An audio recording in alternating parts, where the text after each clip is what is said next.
Welcome to Washington Today on C-SPAN Radio for Wednesday, May 1st, 2024. The Senate starts work on Federal Aviation Administration reauthorization, $105 billion, 5 years, with the next step agreeing to which amendments could be offered. We'll talk about it with the Hill's staff writer Al Weaver. New York City Mayor Eric Adams defends the police department's arrests of nearly 300 pro-Palestinian protesters at City College of New York and Columbia University, where protesters there had taken over a campus building. Mayor Adams says that outside agitators are behind the violence and lawbreaking. In Washington, Democratic Congresswoman Rashida Tlaib condemns what she calls the escalating repression of First Amendment-protected speech on college campuses. And the House passes a bill to require the Education Department to enforce anti-discrimination laws when it comes to anti-Semitism with a specific definition. Republican Congresswoman Marjorie Taylor Greene says she will force a vote next week on whether to remove Republican House Speaker Mike Johnson from his job. The motion is almost certain to fail, as many Democrats plan to oppose it, along with many Republicans. She says she wants all members on the record of supporting what she calls the uniparty. Federal Reserve Chair Jerome Powell announces no changes to interest rates because of what he says is a lack of further progress in getting inflation back down to the Fed target of 2%. 3 Democratic senators reintroduce a bill to legalize cannabis at the federal level in response to the news that the Biden administration is moving to reclassify cannabis as a lower-risk drug. And United Health CEO Andrew Whitty faces criticism at House and Senate hearings about the company's handling of a cyber attack that put millions of patients' data at risk and threatened hospitals' financial stability. And we start in the Senate, working on a Federal Aviation Administration FAA reauthorization bill, taking the first procedural vote. The current temporary authorization expires May 10th. This is actually the third temporary extension, while the full 5-year bill was being negotiated. Both the chair and ranking member of the Senate Commerce, Science, and Transportation Committee spoke in favor on the Senate floor. Maria Cantwell, Democrat from Washington State, is the chair. I can't tell you how important it is at this point in time for us to show that we are paying attention to these issues. Over the last 12 months, several incidents, including a door plug blowout, a string of close calls at airports, have made the public question where we are with aviation safety. We need to show them that we are asking for, implementing, and holding accountable the FAA to a gold standard for safety. These incidents underscore why we need a strong authorization bill, why we need to implement safety improvements, why we need to invest in a safety workforce at the FAA, why we need strong consumer laws on the books that give consumers a right to a refund. The FAA authorization bill does all those things. It provides the direction, it provides the resources, it helps us build that aviation workforce, and it helps us implement safety technology that will be part of the next-gen system and improve aviation and airport infrastructure nationwide. Some of my colleagues may think, well, FAA, okay, it's an aviation bill. But what is behind this? Aviation contributes 5% of our GDP. That's $1.9 trillion of economic activity and 11 million jobs. Getting this right is paramount. Senator Maria Cantwell, Democrat from Washington State, chair of the Commerce, Science, and Transportation Committee, today on the Senate floor, also speaking in favor of this 5-year FAA reauthorization bill. The ranking Republican on the committee, Ted Cruz of Texas. I rise today in strong support for the FAA Reauthorization Act of 2024. This bill, negotiated by Chair Cantwell and myself with the leadership of the House Transportation and Infrastructure and Science Committees, is a bicameral and a bipartisan accomplishment. It is the culmination of many months of work between us and our staffs, and is reflective of the priorities of a great many senators. On the Republican side alone, more than 200 member priorities were included. I'm especially proud of the numerous provisions that make for a safer and more convenient travel experience for Texans and for consumers across the nation, and the provisions that will help grow Texas's thriving aerospace sector. It will make significant strides in aviation safety, the primary mission of the FAA, and something I know that all of us care deeply about. It will provide a clear path forward to integrate new advanced aviation technologies and will make it easier for flyers to get upfront information on ticket prices. Senator Ted Cruz, Republican from Texas, on the Senate floor. A headline at thehill.com, Senate braces for fights over FAA reauthorization. Staff writer for The Hill, Al Weaver, now joins us on the phone. Thank you for being with us. What are these fights expected to be about? Well, there's a couple of things. It's kind of separated into two buckets. There's one bucket where it's stuff that's related to the bill, and then there's obviously stuff that's unrelated to the bill. So it's a tricky fight that lawmakers are trying to navigate here. The main one on the aviation side is whether or not to add 5 more slots into flights into Reagan National Airport. This is a big project that the D.C. area members, Maryland and Virginia, are trying to kill. They say that the airport is already overburdened and there's no more space for more flights. So that's the main one we're watching the next couple of days. And then we're also looking at Senator Josh Hawley. He has another bill about those affected by radiation from decades ago. So he's trying to figure that out. He says that he will not agree to a time agreement at this point unless he receives an amendment vote. But so this is going to be a tricky situation for lawmakers and leaders to navigate here the next couple of days. Who negotiated this bill? Leadership, obviously, with the Leader Schumer, Leader McConnell, and then the heads of the Commerce Committee. So that's Maria Cantwell for Democrats and Ted Cruz for Republicans. Was the White House involved? Have they weighed in yet? I'm sure they've had their say in this. I mean, what I understand, this bill went through major league regular order, a lot of amendments throughout the process by the members of the committee and those off of the committee. I was talking to Senator Cruz today. He lauded the process they had, but they're still working on more amendments to this package. Senator Thune was talking yesterday about how Republican members alone have upwards of 20 amendments they're trying to attach to this bill. They're not going to get all of those, and they may not even get a few of those, but that's kind of the universe they're looking at this point. In their statements, the committee leaders highlighted safety as a big part of this bill. What's new? Well, there's a couple things. I mean, for example, there's some things that just didn't make it into the bill. You know, for example, they wanted to include pilots, raise the age of pilots from retirement age from 65 to 65 to 67, excuse me. That didn't get in, but they're also trying to increase funding for air traffic controllers and make sure that there's no more, that they can reduce the near misses on runways and whatnot. That was something we actually saw at DCA the other week, which those members in Virginia and Maryland are clamoring about, is that there was a near miss between two aircraft that got about 300 feet from each other. So that's something else they're trying to work on, trying to get in this bill. And so that they're trying to work on aviation safety. They're pushing that, and then this will be for 5 years. So it should be an interesting battle here the next couple of days, see how they get this across the finish line. We're talking with Al Weaver, a staff writer for The Hill. The deadline, the current extension, runs through May 10th, but they've been through a couple of these already. So is it really a deadline? I mean, could they extend it again? They could extend it again, but I think lawmakers are feeling pretty good that this will be they will be able to get this done by next week. The Senate, they would like to get this done by the end of this week. I don't think that's going to happen. I mean, that would mean them getting done by tomorrow, and that's just unrealistic at this point. I think what we're all looking for is them to get this done by middle of next week, and then the House could vote on it afterwards. Senate's going first on this. House will go after, and then it'll go to Biden's desk in all likelihood. I think this is going to be the one that they can finally pull off. Returning to Ronald Reagan Washington National Airport and the entire local delegation in the D.C. area, Maryland and Virginia as well, House and Senate, opposed to adding more slots. You mentioned that they're concerned about it being overcrowded and about safety. Are there any other issues involved here? Well, I mean, the other major player in this is that Dulles is a United hub.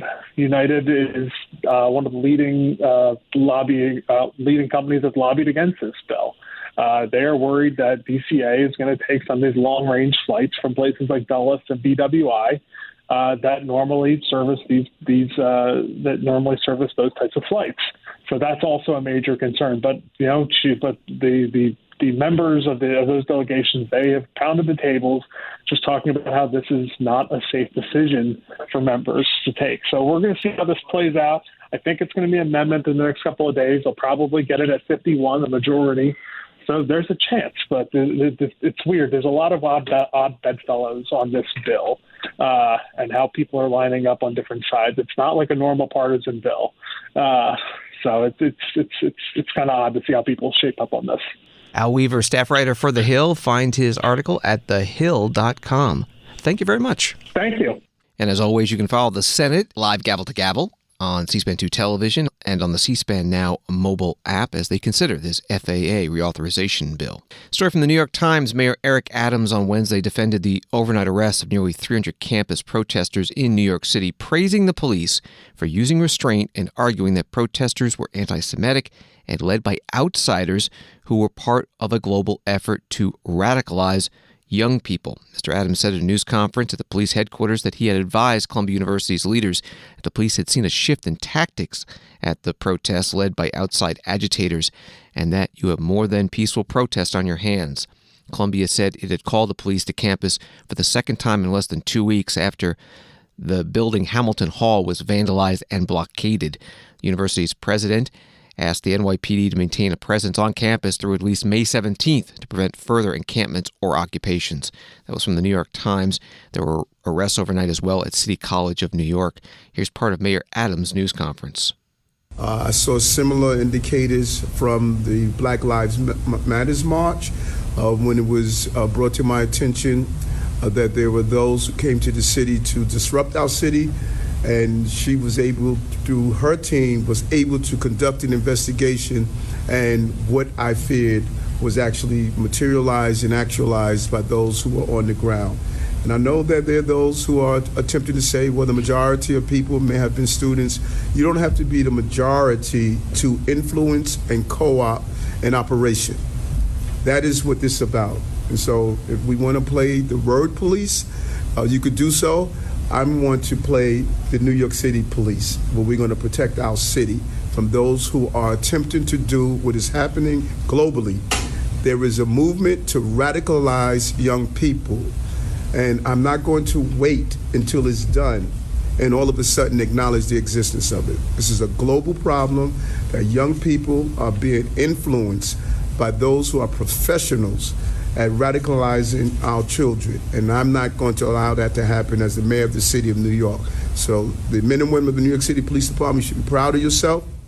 New York City Mayor Eric Adams, a Democrat, today at NYPD headquarters. A New York Post article says that more than 1,000 college students across the nation have been arrested during anti-Israel protests that have sprung up 10 cities at some of America's most prestigious universities. The chaotic protests were spurred by the Gaza Solidarity encampment born at Columbia University, which saw that more than 100 demonstrators arrested on April 18th. Since then, police have arrested demonstrators at more than 25 campuses nationwide, with several universities seeing more than 100 arrests. That was from a New York Post article.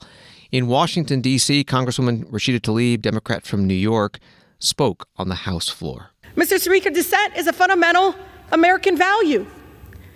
From the civil rights movement to anti-war protests to the movement for Black lives, immigrant rights, our country has a long history of student-leading movements for change and challenging the status quo that oppresses and normalizes genocides across the world. I am deeply moved by the courageous young people in more than 100 encampments at colleges across our nation that are demanding divestment in support of a genocide in Gaza and apartheid government of Israel. I had the opportunity, Mr. Speaker, to visit an encampment, University of Michigan, that has public programming. They put it online for families and on various issues. The day I went, they were recognizing the anniversary of the Armenian genocide and having someone also speak about the connectivity to the Palestinian Nakba. It was inspiring to see these brave students across races of all faiths and backgrounds standing side by side in solidarity to protest for peace. From Jummah prayer to Shabbat, they are coming together in a way I wish my colleagues would welcome. Sending in militarized police forces and even snipers to stop these students for exercising their First Amendment right is truly disgusting. My colleagues are so outraged by students opposing genocide and apartheid, but many of these same members were completely silent last year when we saw the dramatic increase of threats, literally death threats, on historical Black colleges and universities across the country. These state-sanctioned violence, including the arrest and threatened felony prosecutions of students, can only be seen as an explicit effort to silence students and take away their First Amendment rights. No student, Mr. Speaker, not one, should be met with academic repercussions or policy brutality on their own campuses for exercising peacefully their right to free speech and assembly. Congresswoman Rashida Tlaib, Democrat from Michigan, on the House floor today. Story from NBC News. The House on Wednesday passed a bill aimed at combating anti-Semitism as pro-Palestinian protests royal colleges across the United States. The measure passed in a 320-91 vote, voting no, 21 Republicans and 70 Democrats. The bill, titled the Anti-Semitism Awareness Act, would mandate that the Education Department adopt a broad definition of anti-Semitism used by the International Holocaust Remembrance Alliance, an intergovernmental group, to enforce anti-discrimination laws. The group defines anti-Semitism as a certain perception of Jews which may be expressed as hatred toward Jews. The group adds that rhetorical and physical manifestations of anti-Semitism include such things as calling for the killing or harming of Jews or holding Jews collectively responsible for actions taken by the State of Israel. The bill's prospects in the Senate are unclear. That was from NBC News. A group of Senate Republicans held a news conference in Washington to advocate for stricter measures against the pro-Palestinian protesters on college campuses. The first speaker was Senator Tom Cotton of Arkansas. At Columbia, a rabbi had to tell students that the university was no longer safe for Jews. At UCLA, Hamas sympathizers blocked Jewish students from attending classes and assaulted Jewish students. USC canceled its graduation out of fear of pro-Hamas riots. It's time to stop these anti-Semitic pro-Hamas mobs today. And if liberal college administrators won't take action, the mayors and the governors of these campuses should. And so should Joe Biden. When will the president himself, not his mouthpieces, condemn these hate-filled little Gazas? President Biden needs to denounce Hamas's campus sympathizers without equivocating about Israelis fighting a righteous war of survival. The State Department needs to yank the visas of foreign students in these little Gazas, and DHS needs to deport them. The Justice Department should investigate the funding sources behind these little Gazas, and the Department of Education needs to withhold funding for colleges that won't protect the civil rights of their Jewish students. Instead, Joe Biden is putting more pressure on Israel these days than he is on Hamas itself or on the pro-Hamas chapters on America's campuses. But I guess that's what we should expect from the leader of a Democratic Party that has let its anti-Semitic elements fester and grow for years. Another 4 years for Joe Biden means another 4 years of little Gazas all across America. And that's something I suspect the American people will keep in mind this November. Senator Tom Cotton, Republican from Arkansas, at a news conference with other Senate Republicans on Capitol Hill. Donald Trump, former president and likely Republican presidential nominee this year, held a rally today in Waukesha, Wisconsin, and talked about the protests on college campuses.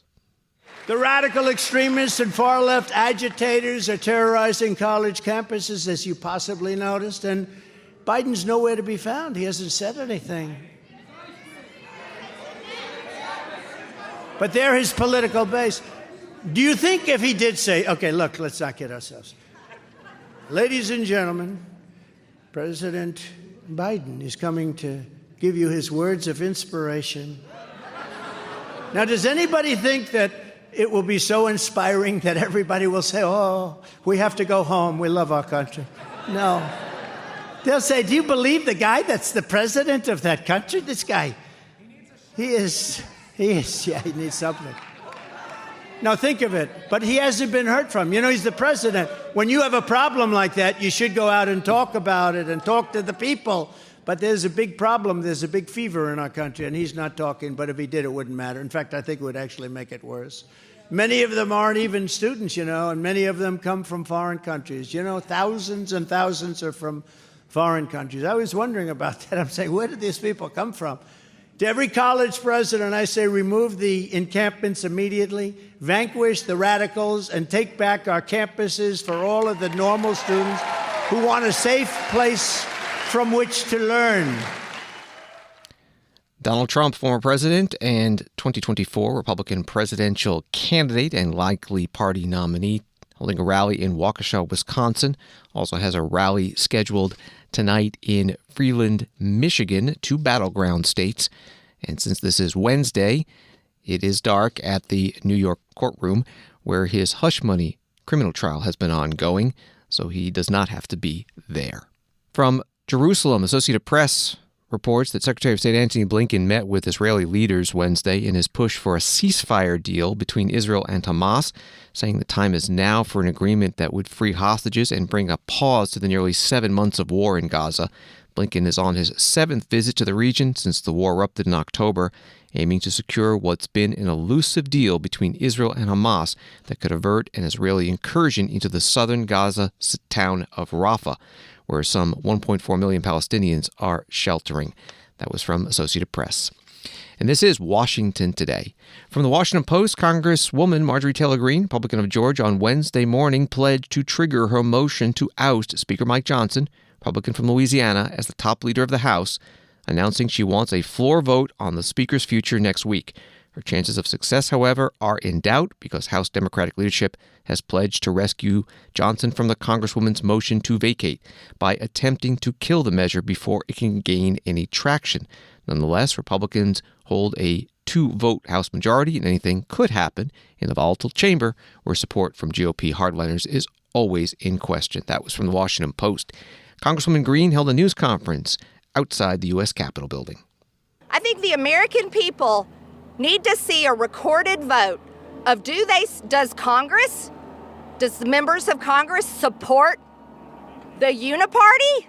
Is this what they support? I think every member of Congress needs to take that vote and let the chips fall where they may. And so next week, I am going to be calling this motion to vacate. Absolutely calling it. I can't wait to see Democrats go out and support a Republican speaker and have to go home to their primaries and have to run for Congress again, having supported a Republican speaker, a Christian conservative. I think that'll play well. I'm excited about it. And I also can't wait to see my Republican conference show their cards and show who we are, because voters deserve it. Is the Republican Party, have they finally learned their lesson? Have they finally heard the message from voters back at home? Are they willing to actually fight, or are they going to just keep going along to get along? Because it's really easy to do that in Washington, D.C. I'm going to tell you, at over $34 trillion in debt, with millions and millions of people invading our country, an economy that I don't even know how is staying afloat because every business owner I know has been suffering, and people fed up with the drama on television and fed up with the fighting and fed up with the bullshit from Washington, D.C., are ready for a Republican majority that's ready to support President Trump and his agenda in January of 2025, and I'm happy to deliver that vote for everyone next week. Congresswoman Marjorie Taylor Greene, Republican from Georgia, at a news conference on the grounds of the U.S. Capitol building. She was joined by Congressman Thomas Massie, Republican from Kentucky, a co-sponsor of her privilege resolution to remove Speaker Mike Johnson. Story from The Hill, flanked by large posters of Johnson hugging House Democratic leader Hakeem Jeffries and a sign that read, "Mike Johnson, the Uniparty Speaker." She made her announcement in front of the Capitol steps with a sea of reporters. She flashed a MAGA hat, or Make Ukraine Great Again, a jab at Johnson's support for the Ukraine aid bill that passed last week. That was from The Hill. Under House rules, any one member can force a vote on a motion to vacate the speakership, but it takes a majority vote of all House members to pass it. And both an overwhelming number of House Republicans and Democrats are expected to oppose this resolution. or vote yes on a motion to table or kill it. The House Democratic leader, Hakeem Jeffries, spoke about it at his own news conference today. From the very beginning of this Congress, House Republicans have visited chaos, dysfunction, and extremism on the American people. Marjorie Taylor Greene is the star of the show. The show is called Republicans Gone Wild. It is undermining the well-being of the American people and preventing us from delivering real and meaningful results on the issues that matter. House Republicans are either unwilling or unable to get Marjorie Taylor Greene and the extreme MAGA Republicans under control, and so it's going to take a bipartisan coalition and partnership to accomplish that objective. We need more common sense in Washington, D.C., and less chaos. The Republicans have done nothing but deliver chaos. We're in the common sense business. Congressman Hakeem Jeffries, Democrat from New York, the minority leader, at a news conference. Speaker Mike Johnson put out a statement in response to Congresswoman Greene's announcement that she intends to call that vote on the motion to vacate to try to remove him next week, writing this motion is wrong for the Republican conference, wrong for the institution, and wrong for the country. New York Times reports that Arizona lawmakers voted on Wednesday to repeal an abortion ban that first became law when Abraham Lincoln was president. And a half-century before women won the right to vote, a bill to repeal the law passed 16-14 in the Republican-controlled state Senate, with the support of every Democratic senator and 2 Republicans who broke with anti-abortion conservatives in their own party. It now goes to Governor Katie Hobbs, a Democrat, who is expected to sign it. That from the New York Times. Washington Today continues in a moment. Hi, it's Kayla from C-SPAN. Imagine 45 years ago when there was just a handful of television networks. C-SPAN first went on the air bringing an unfiltered view of government directly to America's living rooms.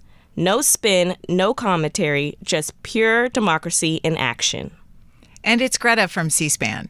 It was a bold experiment. We finally had a front row seat to Congress, the White House, and the campaign trail, all without government funding. As we celebrate 45 years and a legacy of unfiltered access, we ask for your support of a donation in honor of our 4 decades of service. Your gift, no matter how big or small, will help maintain this vital resource for access to the democratic process. You can help ensure another 45 years of witnessing history unfold and empowering citizens to be informed and engaged in the political process. Visit cspan.org/donate today and join our 45th anniversary campaign. Thank you for supporting C-SPAN, your unfiltered view of government. Visit cspan.org/donate today to make your gift of support. Thank you. Welcome back to Washington Today, available as a podcast on the C-SPAN Now mobile app. It's free, and also wherever you find your podcasts. The Federal Reserve, writes CNBC on Wednesday, held its ground on interest rates, again deciding not to cut as it continues a battle with inflation that has grown more difficult lately. The rate-setting Federal Open Market Committee did vote to ease the pace at which it is reducing bond holdings on the Fed's mammoth balance sheet in what could be viewed as an incremental easing of monetary policy. With its decision to hold the line on rates, the committee, in its post-meeting statement, noted a lack of further progress in getting inflation back down to the central bank's 2% target. That was from CNBC. The Fed Chair, Jerome Powell, held a news conference. My colleagues and I remain squarely focused on our dual mandate to promote maximum employment and stable prices for the American people. The economy has made considerable progress toward our dual mandate objectives. Inflation has eased substantially over the past year, while the labor market has remained strong. And that's very good news. But inflation is still too high. Further progress in bringing it down is not assured, and the path forward is uncertain. We are fully committed to returning inflation to our 2% goal. Restoring price stability is essential to achieve a sustainably strong labor market that benefits all. Today, the FOMC decided to leave our policy interest rate unchanged and to continue to reduce our securities holdings, though at a slower pace.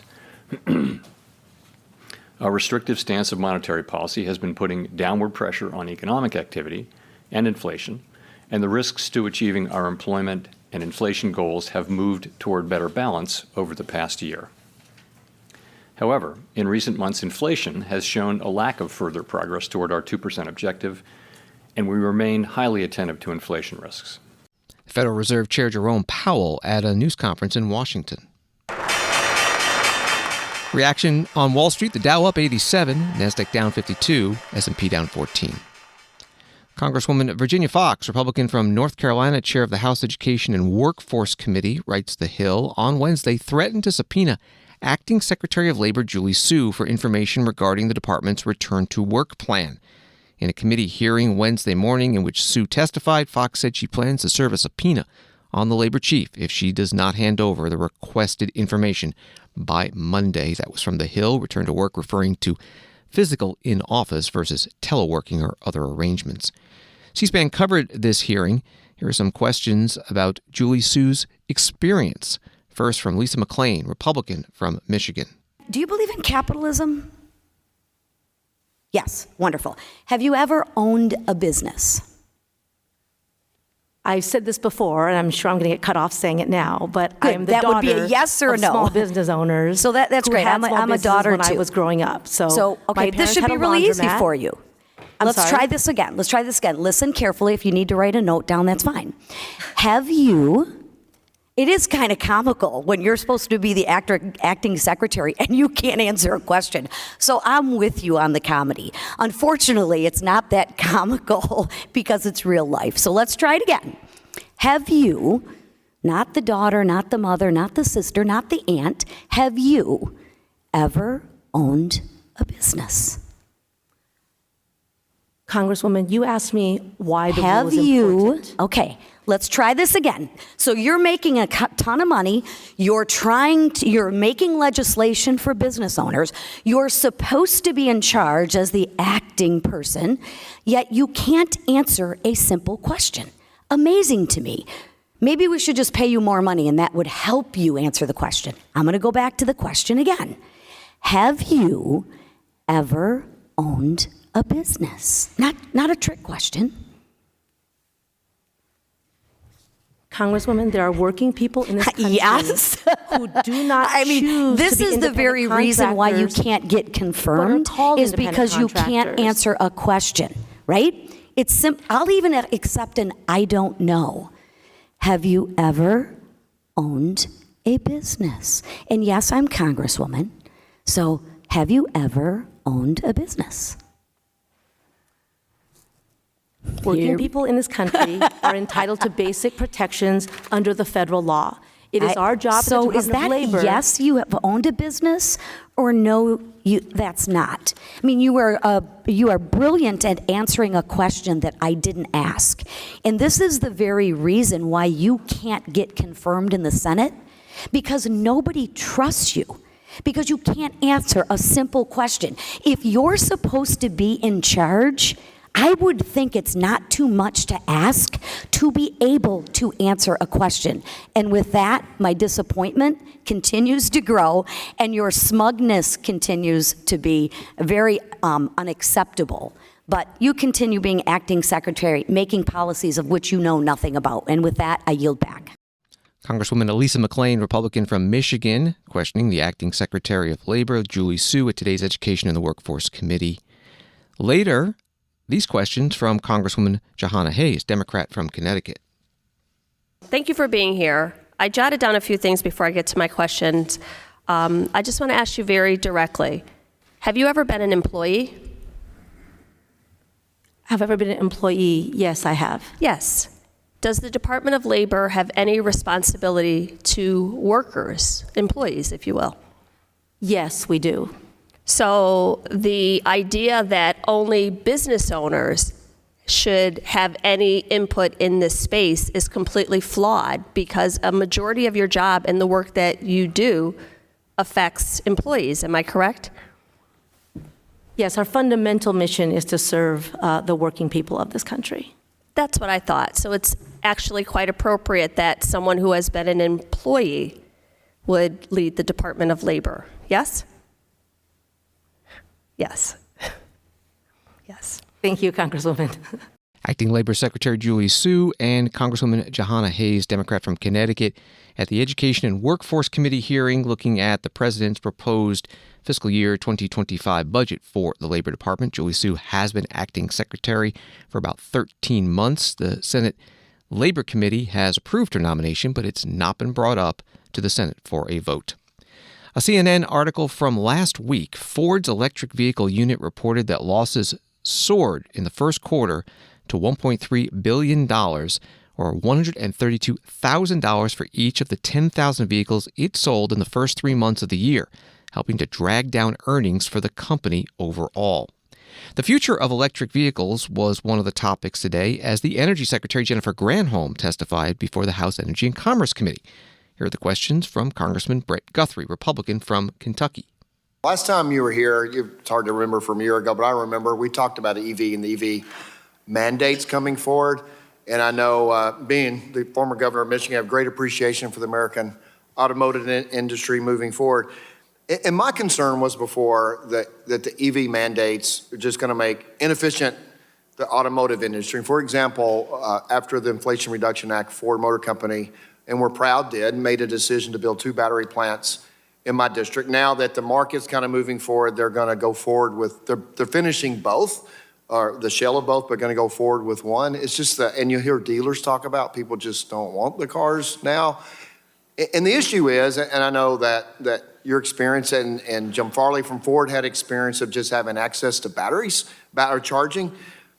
And so this gets to my question is, every time we bring up, we're going to go to electric cars mandate, but we don't have enough charging. We don't have enough lithium. We don't have and all this stuff, we just get called naysayers in the system. But they're real issues for real people when they make decisions whether or not to buy a car. We can call us naysayers, but if I'm somebody wants to buy an electric car, I got to figure out how far can I go on it. And it does factor into them. But I understand EPA is moving forward with the rule. I know that's EPA, but as Secretary of Energy, Director of the overall Transportation Energy Strategy, are you concerned that we're moving too fast with EVs? Given a year later, we now see that, some of our automotive companies have made decisions not to build out as much as they had predicted they would last year. I am not concerned that we are moving too fast. Yes, we are seeing in fact, a great uptake in EVs. There's a 30% increase year over year, which I think any automaker would be happy to have. But we also know that as new products come online, you got to make sure that the ecosystem surrounding them makes people comfortable. And so that's why the charging infrastructure is so very important, and we're working on that. That's why making sure we've got long range in the batteries is very important, and we're working on that. So if we can get a 300-mile plus battery and have that vehicle be affordable, this is why the Inflation Reduction Act reduced Well, if you could have a 300-mile battery with it affordable and charging stations, that probably, but I'll tell you, if you talk to car dealers, they say they can't sell them. They just absolutely can't sell them, and that's the concern. I do think people are going to buy electric cars as we move into the future. They're actually a pretty good product, but forcing it to happen as quickly as is happening without the market deciding that is one of the issues. Congressman Brett Guthrie, Republican from Kentucky, questioning the Energy Secretary Jennifer Granholm at today's House Energy and Commerce Committee hearing looking at the president's proposal for fiscal year 2025 for the budget for the Energy Department. Spectrum One News writes, in the wake of reports Tuesday that the Biden administration plans to reschedule marijuana as a lower-risk substance, a trio of Democrats in the Senate reintroduced a bill to legalize cannabis, saying they hope the action from the Drug Enforcement Administration will serve as a kick in the pants for reform. Speaking to reporters on Wednesday, Oregon Senator Ron Wyden and New Jersey Senator Cory Booker, with the backing of the Senate Majority Leader Chuck Schumer of New York, reintroduced the Cannabis Administration and Opportunity Act, a measure that would decriminalize cannabis, remove it from scheduling under the Controlled Substances Act, and provide a federal regulatory framework for the commercial sale of marijuana. The bill would also expunge the criminal records of Americans with low-level cannabis convictions. That was from Spectrum One News. Here is Senator Booker at the news conference. If it's rescheduled, thank God it is being rescheduled, but what does that mean for the 25-year-old that did the same thing that kids at elite institutions do, but now has a criminal arrest. Does it alleviate their problem? No, it doesn't. If we get Safe Banking Plus done, if we get the bill we negotiated done, thank God we did. But what does it mean for the mom who's trying to raise 3 kids, but is carrying a criminal conviction for doing things that 2 of the last 4 presidents admitted doing? And so I'm happy we're making progress, but there are, again, millions of people, the individuals that have been arrested, their families, their children, that this is not relief for.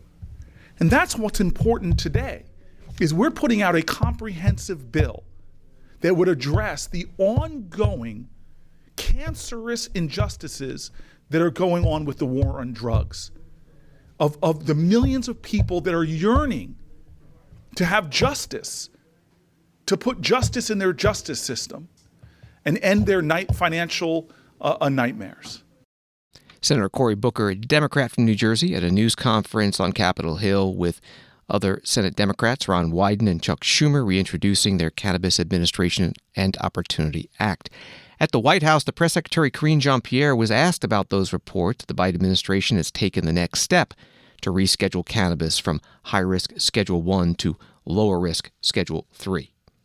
Has the White House received the recommendation from the DEA to reclassify marijuana from Schedule 1 drug to a Schedule 3 drug? Can you comment on and confirm that? So here's what I can say. I can say, as you know, last year, I believe in early fall, the president asked HHS and Department of Justice to look at reclassifying marijuana and to go through that process. That process continues. DOJ is looking into that. I just want to be really mindful there. They're moving with that process. Don't have anything more to say. And so we'll just leave it there. But you can't confirm that it's now at OMB for the next phase? I cannot. All I can tell you is I would refer to DOJ, and what the president directed HHS and Department of Justice to do is to look at the classification of marijuana. Let's not forget, this is something that the president talked about during his campaign, and he said no person, no American who possess marijuana, only possesses marijuana, should be go to jail. It is affecting communities across the country, including communities of color, and so this is why he asked HHS and Department of Justice to look into this, and that's what they're doing. You mentioned campaign. Is this something the White House thinks can help the president right now? Well, I'm talking about the campaign. I appreciate that, but I'm talking about the campaign and his campaign. This is a commitment, a promise that he made when he decided to run back in 2019, and he was very clear why it was important, he believed, to ask Department of Justice and HHS to review this, and that review continues, and so don't want to get ahead of what DOJ is, how they're moving forward. The White House press secretary Karine Jean-Pierre at her news conference in the White House briefing room. Story from Deseret News. Utah Republican Senator Mitt Romney and other Republican senators raised concerns in March about a recommendation from the Biden administration to reschedule marijuana from a drug seen as having no accepted medical use and a high potential for abuse to one considered low risk for dependence. Any effort to reschedule marijuana must be based on proven facts and scientific evidence, not the favored policy of a particular administration, and account for our treaty obligations, the senators wrote, citing the DEA's duty to ensure compliance with the single convention on narcotic drugs ratified by the Senate in 1967. Marijuana is controlled under the treaty, the letter points out, which is not surprising given its known dangers and health risks, and the United Nations International Narcotics Control Board has fiercely criticized efforts to legalize marijuana in other countries as a violation of the treaty. They're reporting from Deseret News. And from the Minneapolis Star-Tribune, a hugely disruptive cyber attack in February exposed clear technology flaws at a United Health Group subsidiary, lawmakers said Wednesday, and raised difficult questions about whether the Minnesota-based healthcare giant has gotten too big. Andrew Witte, the United Health chief executive, offered an apology during testimony before the Senate Finance Committee as he disclosed that a hacked server at the company's Change Healthcare unit lacked multi-factor authentication protections. As a result of this malicious cyber attack, patients and providers have experienced disruptions, and people are worried about their private health data. To all those impacted, let me be very clear. I'm deeply, deeply sorry. Our response to this attack has been grounded in 3 principles: to secure the systems, to ensure patient access to care and medication, and to assist providers with their financial needs. We have deployed the full resources of United Health Group in this effort. I want to assure the American public we will not rest, I will not rest, until we fix this. CEO Andrew Witte at the Senate Finance Committee today. He also said it was his decision to pay the more than $20 million ransom to the hackers. Committee Chair Ron Wyden, Democrat from Oregon, asked him about recovery. Let's talk about why things are taking so long, and particularly how hard providers are being hit, because they're paying the price for the failures that have been made on your watch. How much longer will a provider who sent in a claim for services delivered in February have to wait in order to be paid? Mr. Chairman, thank you for the question. Our belief at this point is that claims flow across the entire country is essentially back to normal. Certainly from a United Health Group's perspective, we are paying claims as soon as they arrive. We're aware that other companies may not be paid as quickly. Providers are telling me it's going to take until at least June to clear the backlog. Can you do that earlier? We can move absolutely faster than that. And in the meantime, we are providing financial support. When can you expect to have that cleared? We believe the system is broadly back to normal now. If there are any providers in state who you'd like to refer us to, we can make sure that they are particularly Practically addressed. every provider I bump into is waiting to be paid. Those payments from United certainly have been made. We are caught up, and we continue to advance significant interest-free loans for others. Will you commit to waiving deadlines for timely filings and appeals for claims until everything's back in order? Yes, sir, we have already waived those. Will you commit to paying meaningful compensation to each provider and plan whose business operations you disrupted? So we're happy to engage with providers to discuss that. Please send that to me in writing, how the compensation system would work. Senator Ron Wyden, Democrat from Oregon, chair of the Finance Committee, questioning Andrew Witte, United Health CEO. Mr. Witte also testified today before a House Energy and Commerce subcommittee.